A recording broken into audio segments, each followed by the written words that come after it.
Hello everyone, Reverend Elaine White, the Pixel Priest, and welcome to our fifth testimony evening. So it's lovely to see some of you joining us already. So hi to Kathleen and to Trish, to Pastor Aguma watching from Nairobi. That's lovely to see you. And to Trevor as well. So, and anyone else who may be joining us, I'll say, as I always say, you don't have to announce yourself. It is fine to lurk and just watch, but we do like to say hello. And with these testimonies, what we like to have is not just for us to be chatting, but also we just really would love your comments, your questions, your engagement. So if anything occurs to you, or even a line of encouragement, it's just lovely to have the comments come up, and it just helps us as we're chatting away this evening.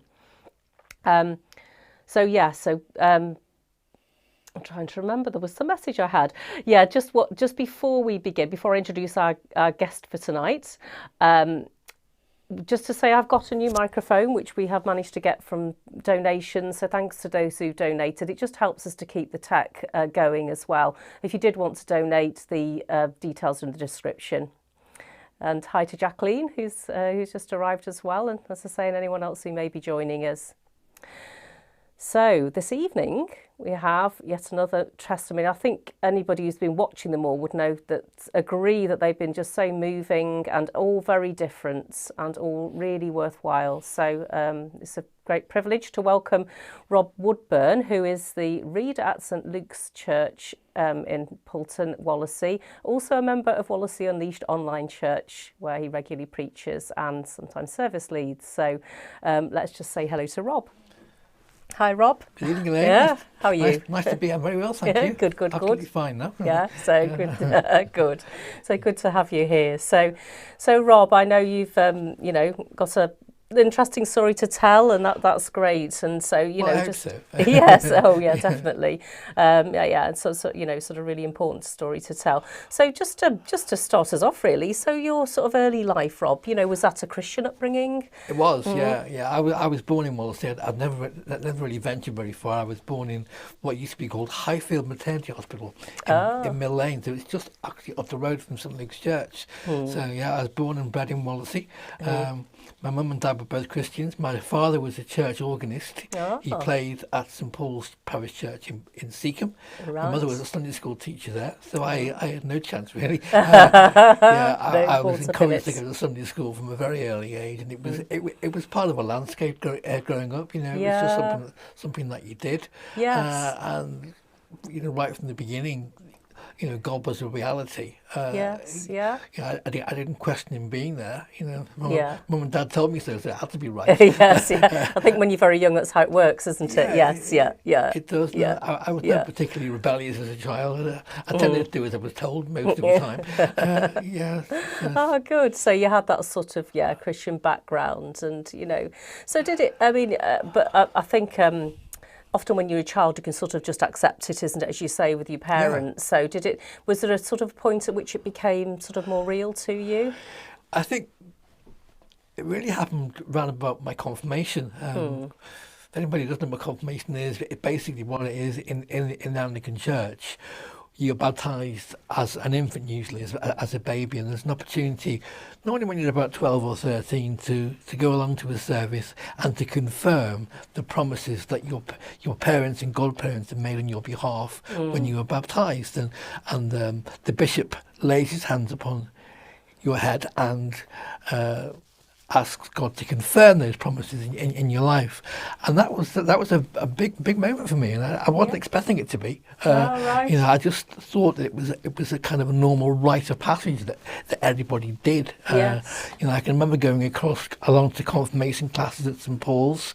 It was December. I was confirmed there, and winter came very early that year, so it was very bleak on Sunday afternoons, sitting in the vicar's vestry with a 1-bar electric fire, and it was a bit of an ordeal to go through, really. I didn't remember much about the teaching, but going along to the service, I was confirmed at St Hilary's Church by the Bishop of Birkenhead, Reverend Eric Mercer, who went on to become Bishop of Exeter eventually. Right. And it was an amazing service, really. One of the things that he said in his sermon, which really struck me, was he said, what you are receiving today is a gift, and it's not the kind of gift that you're going to take home with you and put in a cupboard and bring out when you're feeling holy. And that's really struck a chord in my heart. I thought, what is this strange gift that I'm being given tonight? Yeah. So when I went up to kneel before the bishop and to have him lay his hands on my head and say, "Confirm, O Lord, your servant with your Holy Spirit," I went up with a feeling of expectation. Something is going to happen at this moment. Yeah. And although I didn't really feel anything then, something definitely did happen. I remember going home that night, and I'd been given a prayer book by one of my godparents. And when I went to bed that night, I opened it and read the Collect Epistle and Gospel for the previous Sunday, and that became a habit that from that night onwards. I did it every night. Right. And so something happened. It sort of triggered something in you. Yeah. No, that's really something interesting. awoken in my heart. It's been the Holy Spirit working, do you think? I don't remember him referring to the Holy Spirit, but that was obviously the gift he was talking about. Yes. That was the gift that God was giving me. Yeah. And that's great, isn't it? Because so often with confirmation, people go through the motions, don't they? And they sort of, not the child's fault, I just mean that it's expected, and if that's what everybody does, then, you know, and it's lovely to hear that actually you just really feel the spiritual presence there, and that had an impact on you. That's great. So so what sort of happened after that, really? What happened was a bit surprising, actually, because I'd been going to St Paul's, which was my parents' church, all my life, really. A chance conversation, really, in the playground with a school friend. A few months later, and I was saying I was a bit dissatisfied with life there, because it was a very, very formal church. They used the Book of Common Prayer for their services, and we used to go into church once a month for church parade. And I never got an awful lot out of that. It was a bit of a dead service to me. And he was saying, "Well, you want to come along to our church? Our church is really lively and good, and so on. We have a really good choir as well." Now, my father was a choir master, and I'd never really had any particular desire to join the choir at St Paul's, but something struck a chord again with me, and I thought, well, I wouldn't mind exploring that. So went along. And it was completely different to St Luke's. The church was packed for a start. There was loads of people there. The vicar was quite a strong presence, really. He was the kind of old-fashioned vicar who used to know everybody by name, and a lovely personality, and a really warm feeling about the service. So I had a chat with the choir master afterwards, and he said, "Well, come along and have a voice test for me." So I did, and I enjoyed singing. I never thought I was particularly good at it, but I did the voice test, joined the choir, and that was life changing for me. I joined the choir in 1970, and I've been there since. I'm still in the choir now. I still count myself a chorister. That's 50 years later. You sang at my priesting, didn't you? Yes. So yes, I know. I did, Rob's a very good singer. I can vouch for it.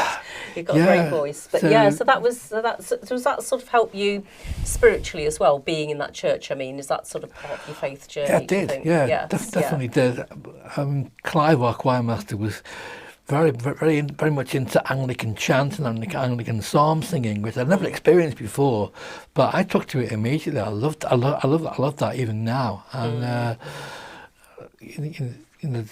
and singing the psalm, I used to sing a psalm every Sunday at morning and evening prayer. So they kind of get inside you. The text, I can recite portions of the Psalter now. Yes, So you learn them off by heart in song, probably more than you would do any other way. Yes, and they kind of get deep into your spirit as well. So that was an amazing experience, and we had a really good choir too. I mean, I think back in the 1980s particularly, we probably had. I'm probably biased, but I think the best choir in Wallasey was at St Luke's in that period. It was great to be part of that experience, really. So did you feel that time God was guiding your life? You sort of perhaps felt guided to that, or? I wouldn't have said so consciously. As I say, I always felt the presence of God was there with me. I almost took it for granted that He was going to be there. Yes, but I didn't really feel any kind of spiritual awakening at that moment. You know, Okay. I love going along to church on a Sunday, but it wasn't.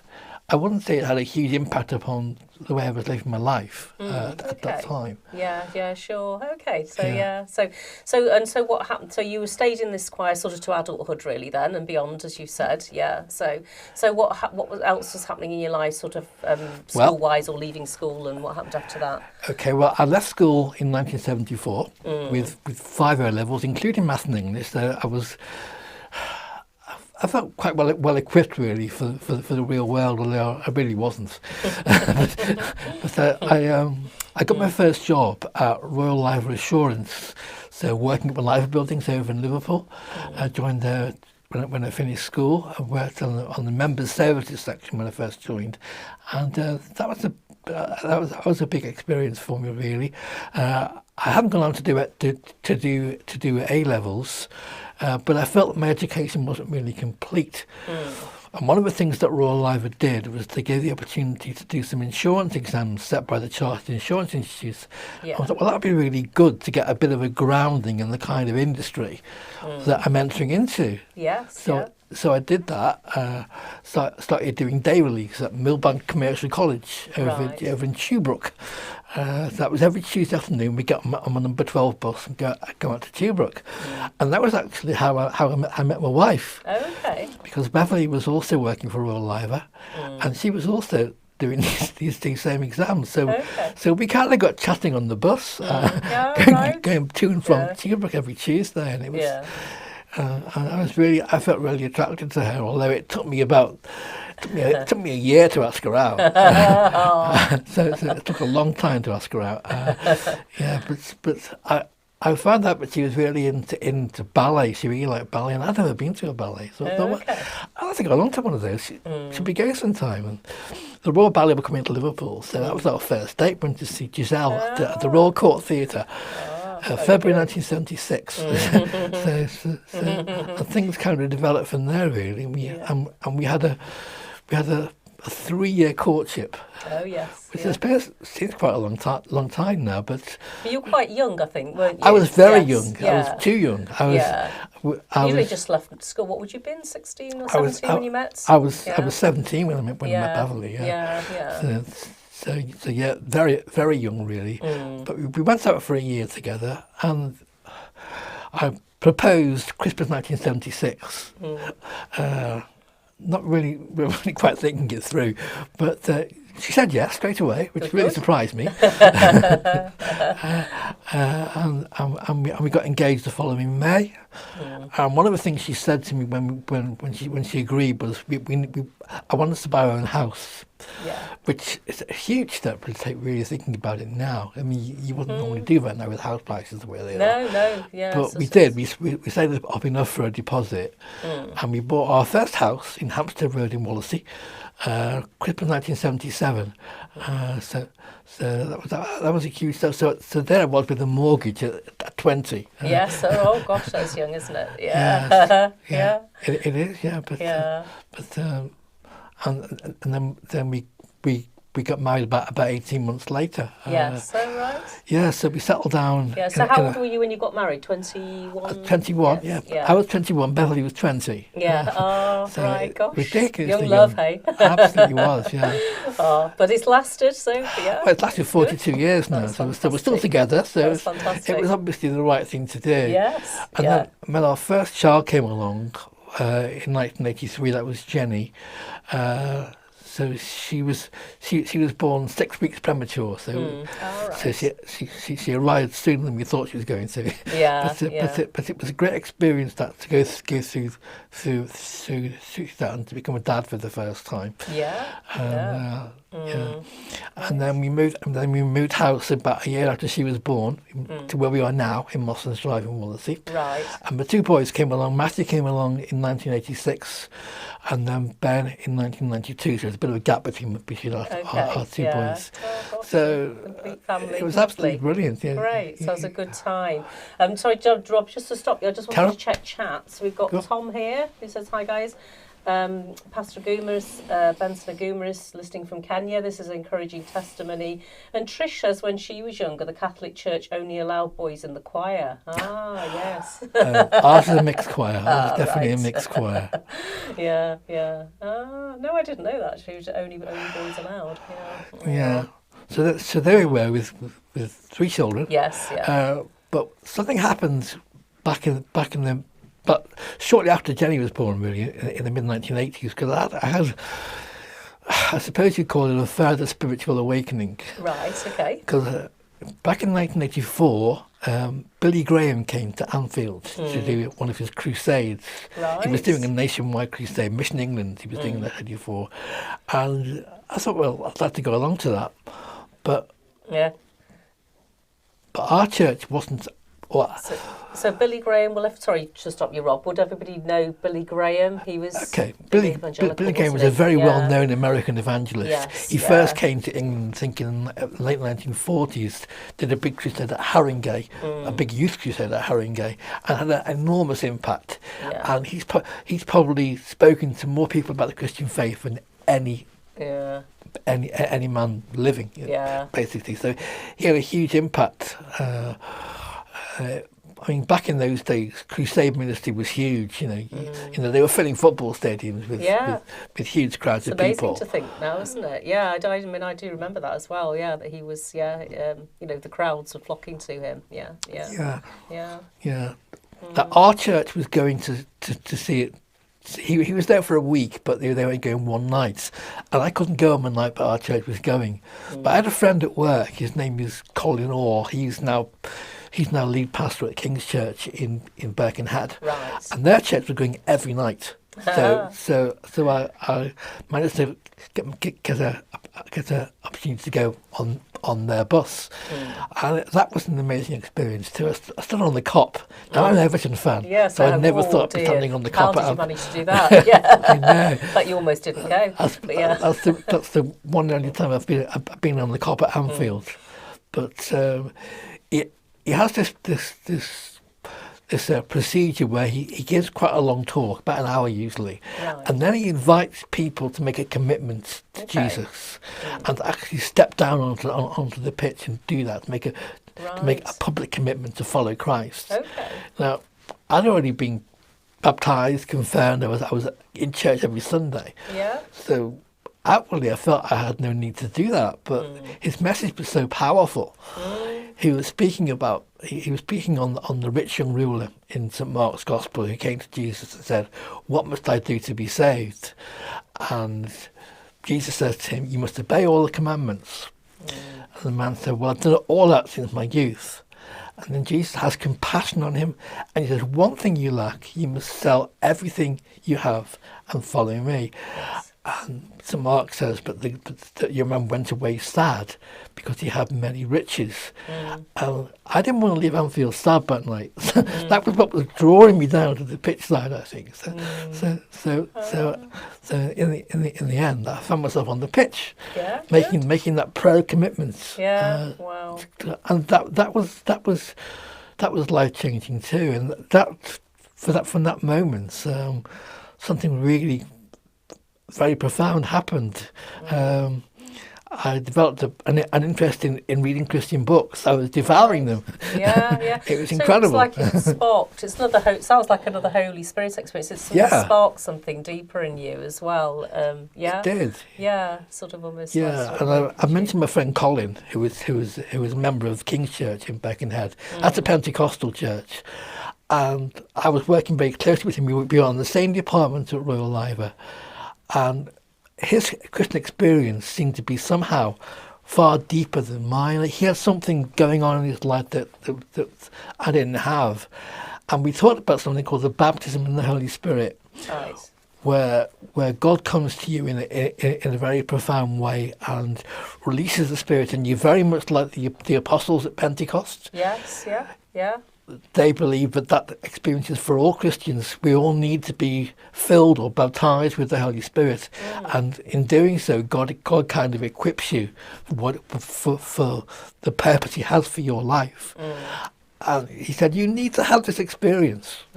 And I actually went along to his house one night and we prayed, and I found myself speaking in tongues, which is incredible. You know? Yeah. So that was a real filling of the spirits. Something was released in me that night. Gosh. Yeah. That's a great experience, isn't it? It's just great to see God working like that, isn't it? That starting with what happened at Billy Graham, and then God carrying on working. So you're saying it made you devour, so you had a sort of hunger, I suppose, for scripture and Christian books and things that perhaps you hadn't had before. Yeah. So did that, did that lead to anything, or did it change your life? Very much so. It certainly impacted what I was doing at St Luke's, because about a year or so afterwards, we did a Lent course, and the vicar was looking for someone to lead Lent groups, and I volunteered to do that. Right. That was a good experience, and the group that I led actually went on much longer, continued to meet after Lent. Obviously, Joe, our vicar, had taken note of this, and he invited me along to the vicarage and said, I've seen what you're doing here, and it's really good.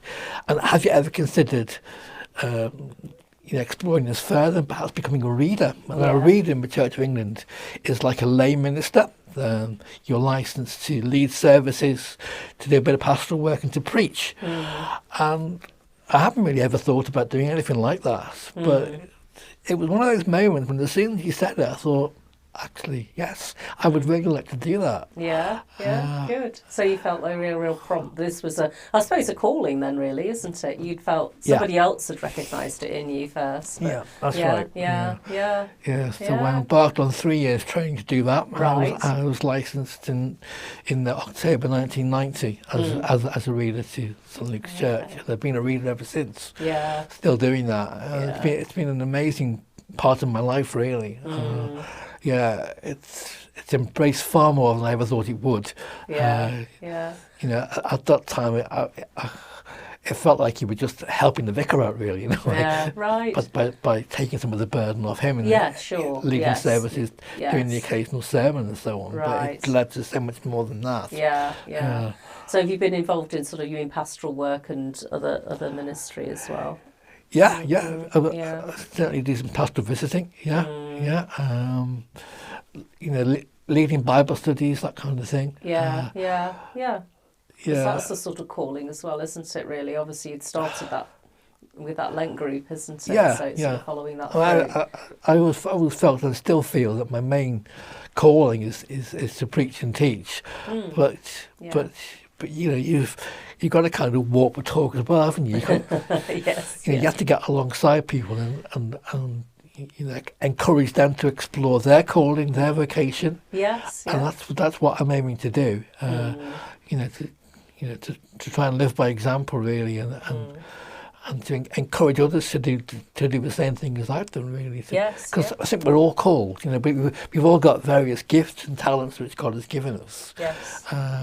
Absolutely. And God needs anybody on board. He does indeed, and sometimes people just need that word of encouragement or somebody to recognise, isn't it, as somebody did for you, because I think that's happened for me as well, to recognise that you've got a gifting and, so, have you ever thought to do something? So that was a good part of your life, really, spiritually, and family life as well at the time. Happy family life. Things were going well. So and I know there was up ahead, a hard time coming up ahead. There was, very difficult. So you. I know there's something. There's obviously difficult, isn't it? Something when everything seems to be going so well. And things were going well, and we were very happy as a family. The kids were growing up. Jenny left school with very good A levels. She went on to study politics and international law at Aberystwyth University. Wow. And actually, all my children end up in Aberystwyth. We're like sheep. Right. The one goes, the rest follow. Oh. But she met her future husband whilst she was studying for her A levels. Right. And I can remember the Christmas after she started university. her boyfriend Chris came to see us over Christmas, and he took me aside in the kitchen and he said, "I've got something to ask you. I want to ask for your daughter's hand in marriage." Now Jem was just started uni there. She was 18, and I thought this is history repeating itself basically. Yes. But I think what it was, he was in the army. He was based out in Dishforth in Yorkshire, Right. and they hated being apart, and I think he was kind of putting a marker down. He was like, "This girl's mine," sort of Yes, thing. yes, Because yeah. it actually turned out to be a very long engagement. Right. They were engaged for a long time, but So sort of while she was at university. she was at university. Yeah, sure. He was in the army. Yeah. And then when she graduated, she got a 2. She got a 2-1 at Aberystwyth and graduated. And then she was looking for work. Struggled to find a job at first, and eventually found a job out in Stockport, working for Stockport Council.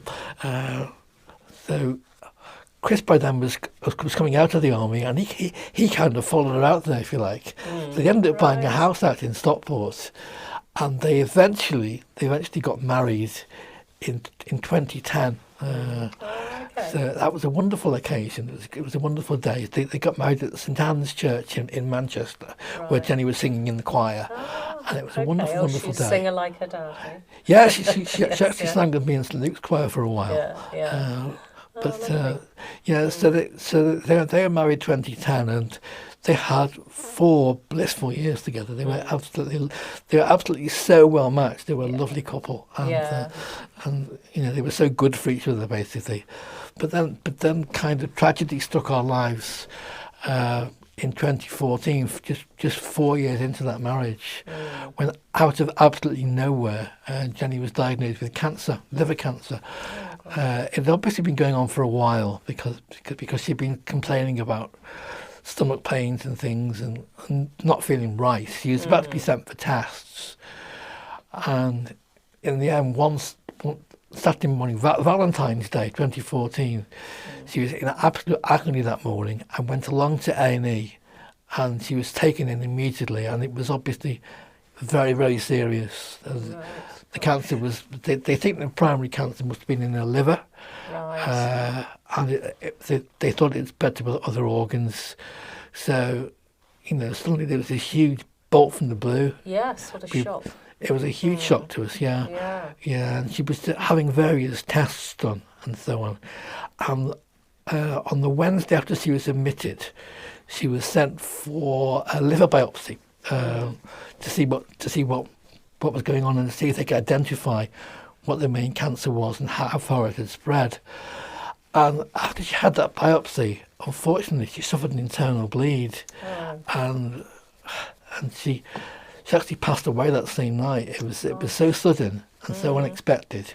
I mean, we knew that the prognosis wasn't good. Yes. They told us that probably the only kind of care they'd be able to give her would be palliative care. There was not really much hope of a recovery, but to lose her within 5 days of being diagnosed, it was horrendous. It was a massive shock to us all. Yeah, absolutely. We were devastated. There's no other word for it. No, I can absolutely understand that. That must have been such a hard time for you all, really. It was, Sort of thing that how do you cope how do with they it, compute really? all that? How do you even take it in? And because she was our first child. She was so precious to us.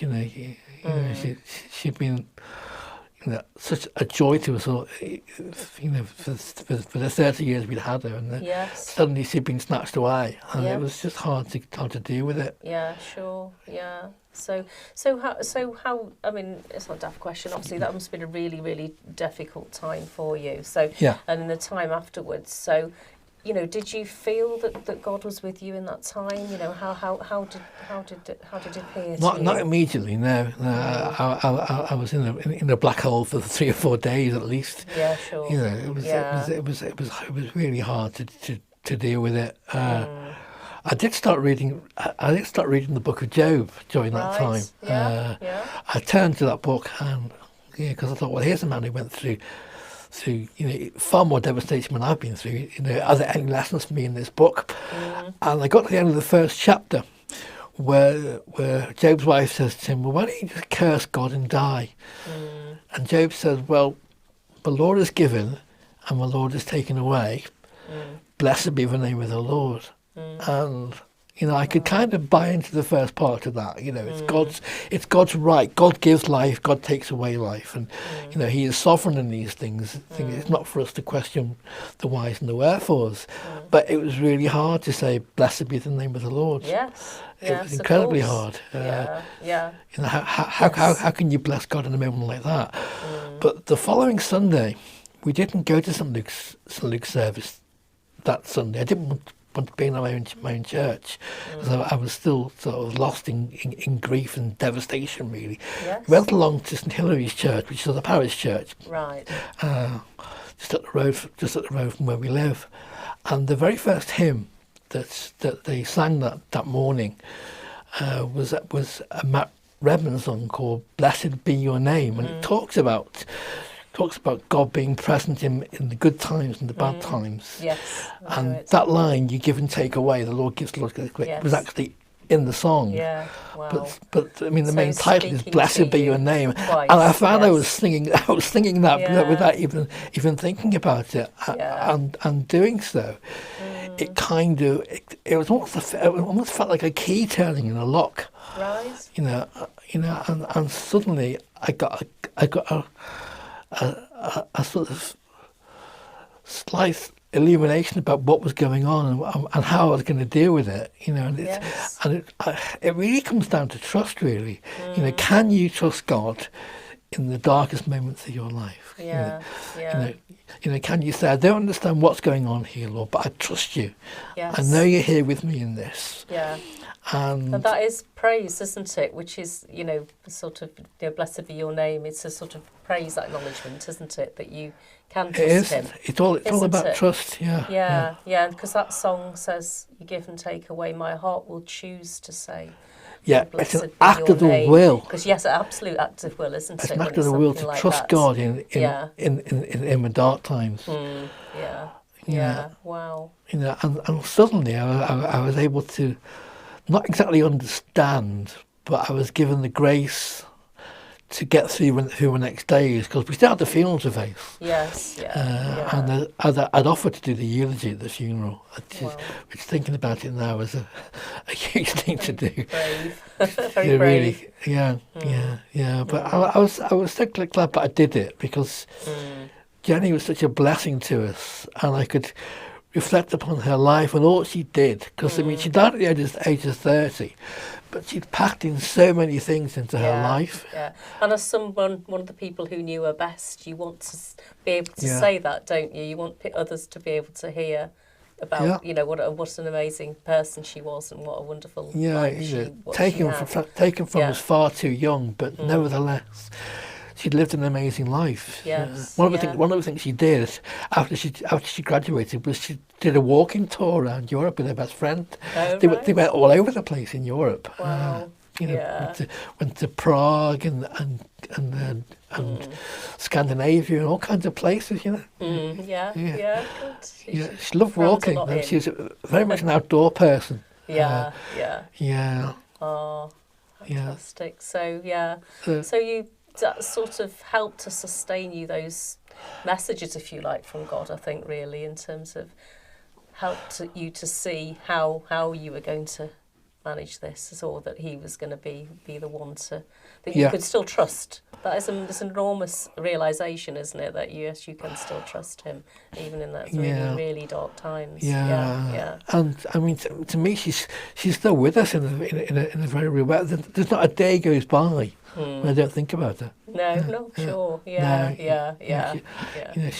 She was such an enormous part of our lives, and it's hard to let it go in a way, but but we had to do so. And just know that she's with Him. But so that does that sort of.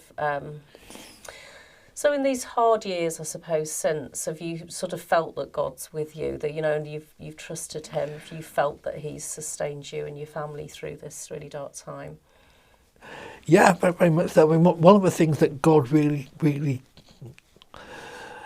confirmed me during that time, we took a long time to decide to scatter Jenny's ashes. We knew Yeah. we knew where we wanted to do it, because she spent 3 years at Aspiration University and loved it there. So we said, well, we'll go down to Alba and we'll scatter the ashes there. We'll do it on her birthday. So 3 years on from when she actually died, we finally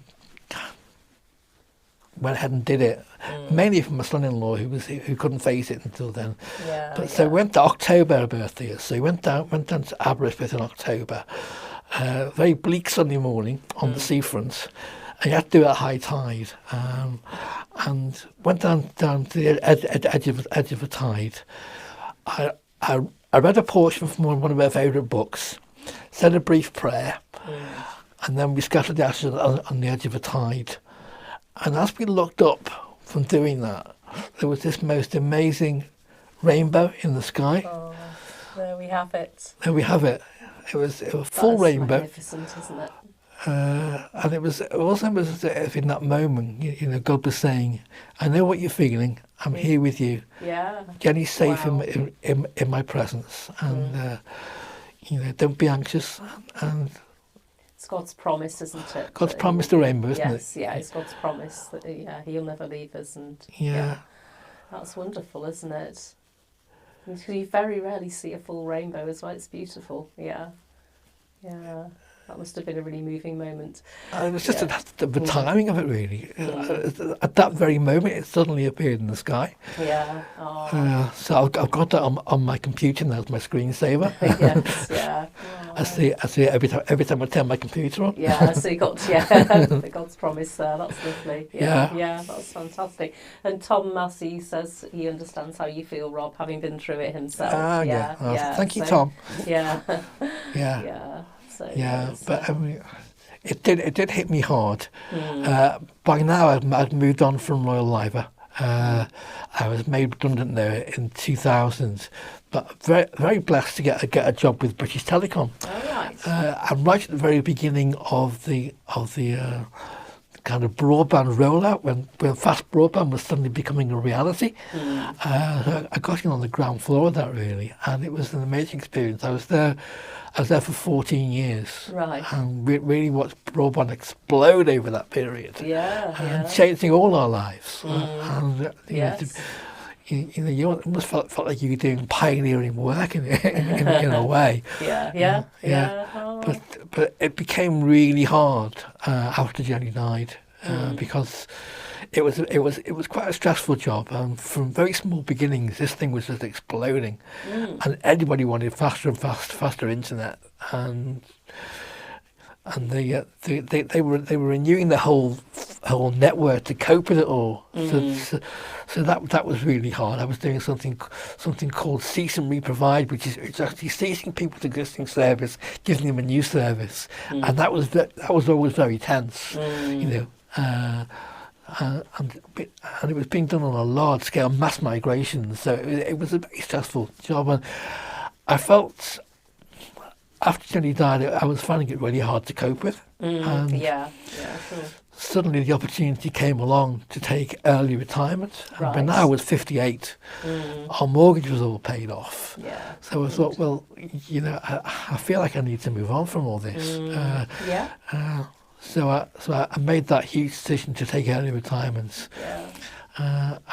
Good. That again was a life-changing experience too. Yes. And not in the way I expected it to be. Right. Okay. No. So what's happened with the early retirement? Really, my church life kind of took over. Right. What had happened by that time was that St Luke's had actually moved out of the building where we are, and moved into a local primary school. Right. And there was an opportunity to actually go back into the building, because what had happened was that the diocese had sold the building off to a Christian charity called the Aspiration Trust. They bought the building principally for Royal Youth for Christ to use, but it's a massive building. It's far too big for just Royal Youth for Christ to use. Right. And so Martin Dixon, who was the director, YFC at that time, suddenly decided, well, there's something bigger that can happen here that can actually bless the whole community. So he invited the church back into the building as a tenant. Oh, okay. So we moved back into the building. Right. And my role just changed dramatically. So from being a reader, preaching maybe twice a month, leading services occasionally, something different was happening. One of the things Aspiration Trust wanted to happen was to have a coffee bar actually in the church, which could be used as a means of outreach into the community. Yeah. And Peter, our vicar, very much wanted to do that. He was keen to have that in place, but wanted it to be separate from the church. So we set up a community interest company to have this cafe. And he asked me whether I'd like to be a director of the CIC. Oh, okay. And I just retired from work 3 months earlier, so I thought, well, I need something to do. Yes. God's calling you in a new direction. Not knowing what this would lead to. Yes, I took this on as well. Yeah, wow. So that's been a great blessing, actually. Yeah. It's been really God, tough. It's been really tough to make it work, because starting a part of that from scratch, it's a huge challenge. We just about got to the point where we were breaking even when the pandemic hit. Right. Last year. So now we don't quite know what the future holds for us, but we're just about to reopen again next month. So right, okay. please do pray for us. Pray for that. Yeah, definitely pray for that. Inspire Coffee Bar. Yes, we will pray for the future of that. So you've got involved in that, and probably more ministry as well. You're part of Wallasey Unleashed Church as well. So different things have been happening, haven't they? God's opening different doors, as he always very does. Much. So I'm very much involved too in Churches Together for Wallasey. I represent St Luke's on the committee of that. And we're very keen, very anxious to see churches working together to further the gospel. Yes. Across the community. Yeah. So I'm very much involved into that as well. So I'm a busy man these days. I don't feel very retired. No, that's often the way, isn't it? Obviously, God has plenty of things lined up for you to do. So that's good. And that's my story, really. No, thank you. That's up to date. It's a great story of faith, isn't it? Faith journey, and also of God really working powerfully in your life through terrible circumstances as well. But every step, God's been present, and He's always shown up, even in the darkest moments. So. Yes, I think sometimes in the dark moments we can't see he's there, but he's sort of even more there, I think, in my experience as well. Yeah. It's just, that's a great testimony to God working in your life, Rob. So thank you for that. That's great. Thank you. So I think at this point we'll see if Alex is going to say hello. Hi, Alex. How are we doing? Very well, Rob. Very well, thank you. How are you? Can you hear me? Just about, a bit faint, but carry on. Okay. So I'm going to move a bit closer on my mic then. So you were born in Highfields? I was, yes, that's right. I was born in Highfields. Oh, wow. Yes, believe it or not. Everyone says, you're not from round here. No, I was born in Liscard. That's where it was, wasn't it? Yeah. It was, Mill Lane. It's not there anymore. Yes, I thought, So that was quite interesting. And also, you're a true blue, and you kind of had a fairly faith commitment at Anfield. That's all right, is it? How mad is that? Well, it just proves that God has a sense of humour, you see. That's what I was thinking. It made me smile when I was listening to that. I thought, that's definitely right. It was normally I've got loads of questions to ask, but I think your testimony is very obviously hugely powerful, and I was holding back some emotion there. That was I'm not surprised. I mean, Tom introduced himself and said hi guys, and I'm sort of feeling a bit now. It's when he was talking about Laura and you were talking about Jen, and I'm like, the things going through my mind is, of course, it's your first child, it's a daughter, and you kind of think. I mean, I did have the question when Chris asked if it was all right if he could marry Jen. You didn't actually answer. Did you actually say yes? It's okay. I did. It was all right. I was very taken aback.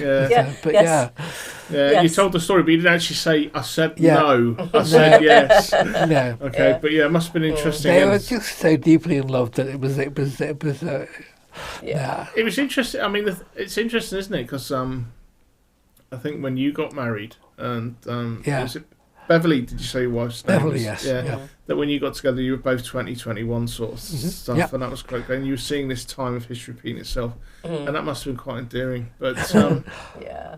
yeah, I mean, what can I say? I mean, the difference between yourself and me is you've had a lifelong faith, and even with that, you know, when you're hit that hard, that must shake your faith. I can't, you know, but it seemed powerful that you didn't go to St. Luke's and then you went to St. Hilda's. St. Hilary's, yeah. St. Hilary's, sorry. Yeah. Went to St. Hilary's, and then, you know, you then went on to, like, start reading the book of Job, and I thought, that's a bit of a...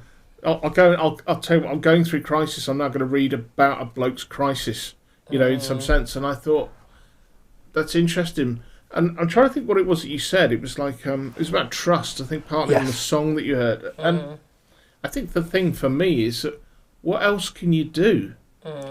What else can you do? I mean, what is the alternative? Well, That's for me. Yes, it's there's two options really, isn't there? You can either go with God in it, or think, well, God don't want anything more to do with you. Basically, you've destroyed a very precious part of my life here. And I'm sure there are people who do that. You know, who turn their back upon God completely and walk away from faith. And you can kind of understand it. When I guess, I mean, I've not suffered bereavement, so I'm not an authority like you, or even Elaine for that matter. She's been through similar circumstances with her first husband, but I've not been through that. But I'm kind of, I do a lot of emotional speculation about how things might be, and you know, I think that those sort of things, again with same with Tom when he had to go through the same problems, the same bereavement with Laura. You know, that just must smash you, absolutely smash you to bits. And I think I was interested because, of course, you've had such this lifelong faith. Is how that held the family together. Did you if you don't mind me asking, did you find that that was difficult with the boys and Beverly? It's been very hard with the boys. Yeah. The boys sadly haven't really engaged with faith since that day. You know, they feel that their sister's been taken away from them, and we don't understand why. And but you know, lots of people I know are praying for them. So I've not given up on the returning to the fold. And they're lovely guys. They're lovely guys too. They are such a support to me and Beverly. My oldest son Matthew is down in London. He's down in Woolwich, but he phones every weekend. He's always there for us if we need anything. And my younger son Ben is still in Wallasey, and he's always making sure we're okay. You know, looking out for us. Right. So they both had a strong Christian upbringing. They've been to Sunday school, and they've both been baptised, confirmed. They've been through it all. So to me, if you give them that grounding, you never completely lose it. No, and I don't think he'll let them go. You know what I mean? No. He doesn't let go, does he? We know he won't let go. I mean, it's interesting because, again, from my own experience coming to faith later on in life, I think of people I know, like relatives who I know that have been brought up in the faith and then have kind of walked away from it. And that's often happened, I think, in late teenage times. You know, and you didn't do that either. You know, which is you know, there's no prodigal son in you. I haven't. There's no evidence of that in your testimony, which is quite powerful as well. And I guess for the boys, Matthew and Ben, because of taking such a hit like that, and of course this is their elder sister, which they would have looked up to in such a massive way. You know, I think of my older brother and my older sister as well, and you think these are the people that have shaped your life, because there's a slight difference between that you as a sibling versus a parent. Yes. There's a different kind of connection there, and Yeah. you look up to your older brothers and sisters and stuff. You and do. what Yeah. they do, they There's teach you. So There's a very strong bond between the two eldest ones. Yeah. Do you think that brought them together? The boys? Do you think that comes them together? Definitely. Yeah. They are. We're on Facebook together all the time. All three of us are together on Facebook. And I've seen your pictures of you and the boys actually on Facebook. Yeah. That's really powerful. I mean, I just pray that they can. Okay, pray. I mean, Trish, there's a couple of comments I've realised. Trish did say, if your prayers are answered like my family's, you will be heard. Yeah, there's great power in prayer, isn't there? And also that Trish's mum went to hear Billy Graham in Nottingham. I've missed that one. Yes. So, yeah. Right. So, Okay. Yeah. Gosh. But there's a real power in prayer, isn't there? So we keep praying. Yeah, I mean, I know God works amazingly well in your life, Rob. And it's interesting that since your retirement, which actually I think is a blessing as well, it's the fact that that's enabled you to grow outwardly in your faith. I mean, I know for a fact, and I'm always singing praises about your sermons, because your sermons are outstanding. Oh, they really are. No, they are. And I, of course, for those watching, Rob comes in and pre-records his sermons with me, and I get the privilege of listening to them first time, and then I get to put them together, whatever, when Rob's not live. And it always just I just sit here like this listening whilst he's recording the camera, thinking this is amazing. His sermons really are really powerful. Yeah. So that's a real blessing for that for Rob to actually give us the time to do that. And the other thing I will say, Rob, is I'm so thankful for you sharing that image. That is such a powerful and private image, really, of such a very special day, and you shared that with people, and I have to say thank you, mate, because that's such a powerful image.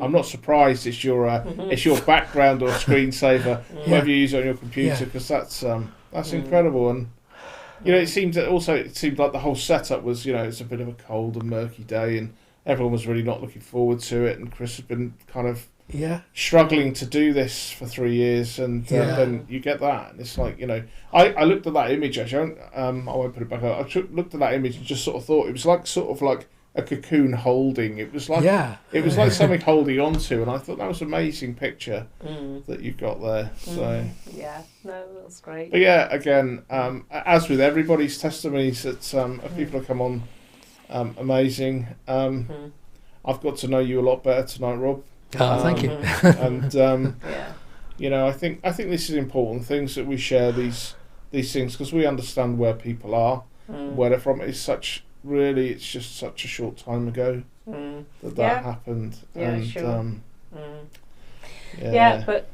But I'm sure it will have helped people. Absolutely. And help people in their faith, and it is great. Because it's a brave thing, I think, to share your testimony online. Absolutely. It just is, isn't it? And that's all there is to it. It is a very brave thing to do. Yeah. But I just think it helps. I'm always helped by people's testimonies, because there are points of connection, aren't there, where you think, oh yes, I can empathise with that, or I think I find maybe it's me. I don't know. Maybe other people might be feeling the same way I do, but sometimes I'm just astonished and gobsmacked, really, that I can hear how God works in people's lives. When I kind of think, look, if I had to face that, how would I be? And and I ask myself genuinely, how would you be? And you think, you'd be rubbish. Maybe I don't. No, you wouldn't. No, I know. I ask, but that's what, maybe that's the thing. I mean, certain things have happened in my life, and there's no comparison to losing a child. Certain powerful things happened in my life, and He has sustained me. But I just question it when I listen to that story, or those stories like yours and the previous people in testimonies. That is it's such a difficult thing, and you kind of think, ooh. But then I see the power of God working in you by your testimony, and you think, it's just affirmation. And it's just like, that's what I'm saying, like, what else can you do? What else can you do? What is the alternative is the thing I thought of. And I thought, look, here you are, hypothetically, here's somebody with no faith. I think, how bad is that to go through on your own? That's one thing. And here's somebody who, with faith, and yes, it is terrible, but how bad is that to go through on your own? So it's either way. It's like, you know, to have the sustainment of God in that is I couldn't conceive of it any other way since becoming a Christian. I think, how do I deal with the most problematic things in my life? And I do it with God. I do it with God, and I do it with my wife, and that's it. We work those things out, and you know. Good for you, Rob. Good for you, mate. Thank you. Yeah, It's really no, good. well done. Thank you. I'll let you guys go back and finish up. Okay. Yeah. So I think so big thanks to Rob. Thank you, Elaine. I think it's been really appreciated. Thank you so much. And and we have another testimony next Wednesday. So and so they've all been different and all been powerful. So we really look forward to seeing you all again. And if there is anybody listening or watching who feels prompted to share their testimony, please just get in touch with us. We'd love to hear from you. It's always great to hear stories. And But in any case, God bless, and we will see you next week.